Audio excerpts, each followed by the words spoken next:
और दर्शकों नमस्कार। आज हम मिलने जा रहे हैं जीवन के सबसे महत्वपूर्ण जो विषय होता है स्वास्थ्य। और स्वास्थ्य से संबंधित मतलब आप समझ गए होंगे कि मैं किनसे परिचय कराने जा रहा हूं, डॉक्टर साहब से, डॉक्टर प्रतीक ढाबलिया। डॉक्टर साहब, हमारे स्टूडियो में आपका स्वागत है। और सभी दर्शकों को भी हमारा नमस्कार। तो डॉक्टर साहब, ये हम जानना चाहेंगे कि आप एकदम से मतलब जो ये फील्ड आपने चुना है मेडिकल का, तो इसके पीछे क्या कारण रहे? पहले तो मैं बचपन से ही पहले पिताजी को देखता था जो हड्डी रोग विशेषज्ञ है, तो मेरा पहले से ही मेडिसिन में इंटरेस्ट काफ़ी बना हुआ रहता था। और मैं उनके साथ क्लिनिक भी जाया करता था, काफ़ी मरीजों को देखता था कि भाई किसी का पैर कटने से बचा लिया, किसी का हड्डी जोड़ दिया, चलने फिरने लग गया। वो देख के मेरे को काफ़ी इंटरेस्ट जगा उसमें। और उसके बाद से बचपन से देखते देखते मेरा भी इंटरेस्ट ऑर्थोपेडिक्स फील्ड में वैसे ही बढ़ते गया, और इसलिए मैंने फिर आगे जाके ऑर्थोपेडिक्स चुना। मतलब आपको इस फील्ड में प्रेरणा जो मिली आपके पिताजी से मिली? हाँ जी, हाँ जी। और फिर आप इसमें जो है इस क्षेत्र में, मेडिकल क्षेत्र में आप आ गए। डॉक्टर साहब, ये जॉइंट रिप्लेसमेंट और आर्थराइटिस, ये दोनों में क्या डिफरेंस है? और इसमें मतलब इसको आम लोग किस तरीके से समझेंगे कि ये बीमारियां क्या है, इसका इलाज कैसे होता है, इसमें क्या नई टेक्नोलॉजी है जो आप यूज़ कर रहे हैं? तो थोड़ा इसके बारे में विस्तार से बताएंगे। जी बिल्कुल। तो पहले आइए हम जानते हैं आर्थराइटिस क्या होता है। आर्थराइटिस माने हड्डियों का घिसना। हमारे हड्डियों के ऊपर एक कार्टिलेज की लेयर होती है, उस लेयर को ही घिस जाने को हम आर्थराइटिस कहते हैं। जैसे उम्र के साथ हमारे बाल सफ़ेद हो जाते हैं, वैसे हड्डियाँ घिसती है। तो ये एक एजिंग प्रोसेस है, ये बीमारी नहीं होती है, बढ़ती उम्र के साथ ये धीरे धीरे सबको होता है। और उसके लिए की जाने वाली सर्जरी को हम जॉइंट रिप्लेसमेंट सर्जरी कहते हैं, जिसमें हम आर्टिफिशियल घुटना लगा देते हैं। जी। और अब हम ये भी जानना चाहेंगे कि ये जो बीमारी आप बता रहे हैं, ये सिर्फ बुजुर्गों को होती है या युवा लोग को होती है, या फिर इसमें किसी भी उम्र में किसी को भी हो सकती है? ज़्यादा से ज़्यादा ये ज़्यादातर लोगों बुजुर्ग में होती है, 50-55 की उम्र के बाद ये चालू होती है। बट हाँ, अगर आपको पहले घुटने में कोई चोट लगी है, आपको किसी प्रकार का वात है या गठिया की बीमारी है, तो ये कम उम्र में भी हो सकता है। बट मेजॉरिटी ये जनरली 50-55 के बाद वालों लोगों को होता है।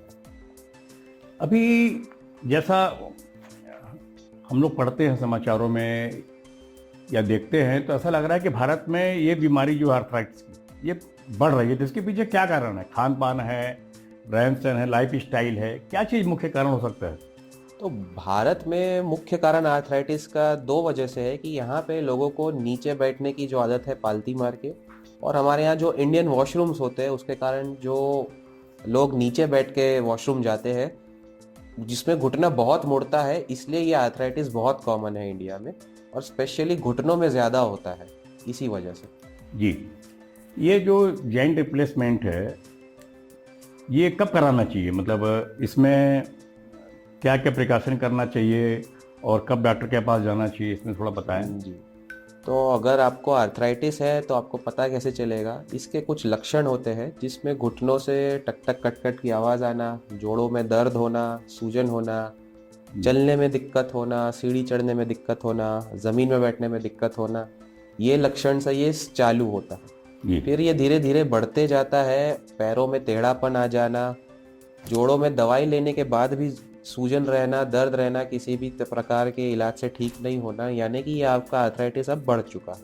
अगर आपकी चाल टेढ़ी मेढ़ी हो गई है, पैर टेढ़े हो गए हैं, माने कि अब इसका समय आ गया है कि इसमें अब जोड़ बदली किया जाए। ये जो ऑपरेशंस है जो आप करते हैं, तो ये क्या छोटे शहरों में या दूसरी जगह भी अब उपलब्ध हैं, या आप इसमें चाहते हैं कि मतलब यो इसका ऑपरेशन जो हिंडर हो किस तरीके से हो, किस जगह जाना चाहिए इंसान को? तो समय के साथ ये छोटी जगहों पे भी चालू हो रहा है, बट जो बाकी फैसिलिटीज़ होती है जैसे इम्प्लांट की, रोबोटिक मशीन्स की, ये फैसिलिटी सारी जगह अभी अवेलेबल नहीं है। बट अपने शहर रायपुर में अवेलेबल है। तो मेरा कहना यही रहेगा कि ये किसी एक्सपीरियंस सर्जन से, जिन्होंने रोबोटिक में स्पेशल ट्रेनिंग लिया हो, उनसे कराए तो ये बेटर रहता है। डॉक्टर साहब, अब हमारे दर्शकों को ये भी बता दीजिए कि अभी तक आपने जो भी ऑपरेशन किए, तो ऐसा कौन सा ऑपरेशन रहा जो या तो जटिल रहा हो या जिसने आपको कुछ सोचने पर मजबूर किया हो, कि उससे लोगों को प्रेरणा मिले कि ये ऑपरेशन से कैसे बचना चाहिए, या क्या उसमें अनुभव को हो सकते जी हैं, जी।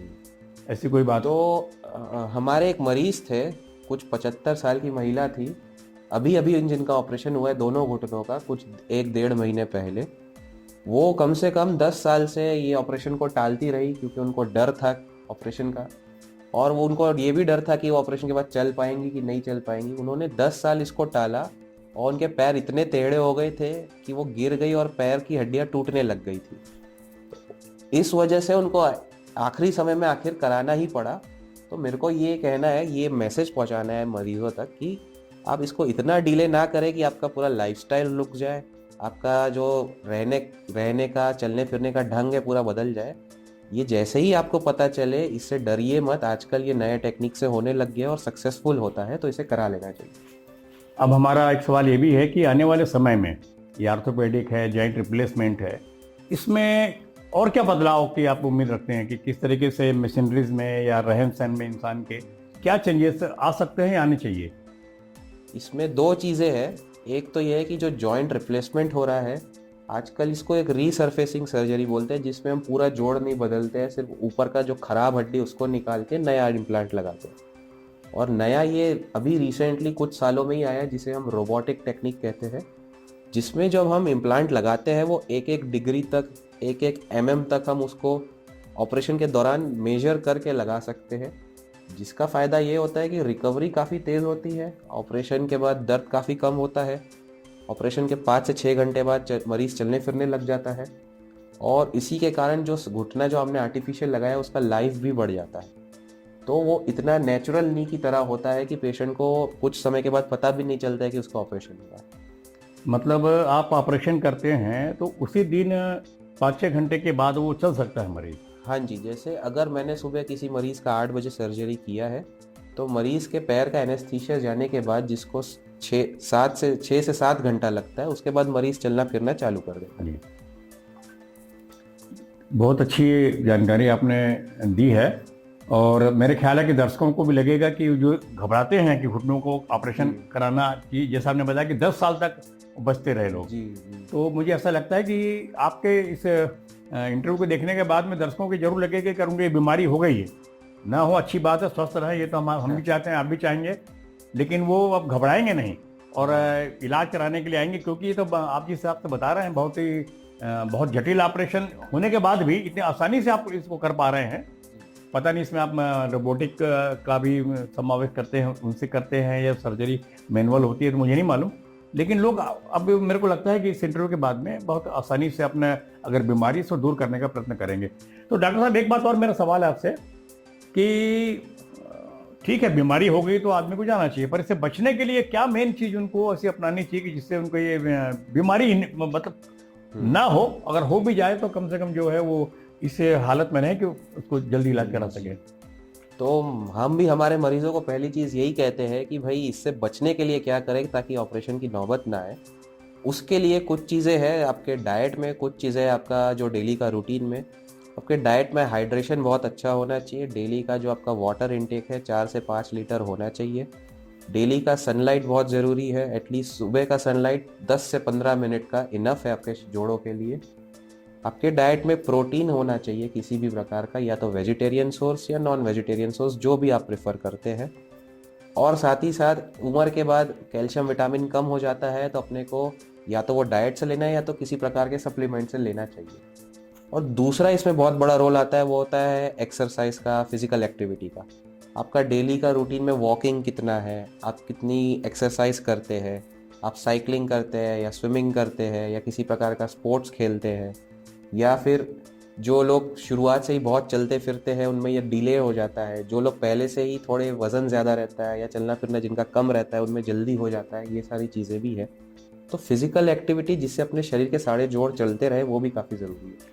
एक चीज़ और, कई जो हमारे दर्शक हैं उनमें हो सकता है किसी ने ऑपरेशन भी कराया हो और वो भी सुन रहा हो, तो या जो जिनको कराने की इच्छा हो, तो हम ये जानना चाहेंगे कि जैसे उनका ऑपरेशन हो गया उसके बाद क्या वो दौड़ सकते हैं, गेम खेल सकते हैं, या जो पुरानी एक्टिविटीज़ थी वो एज इट इज़ उनकी रहेगी?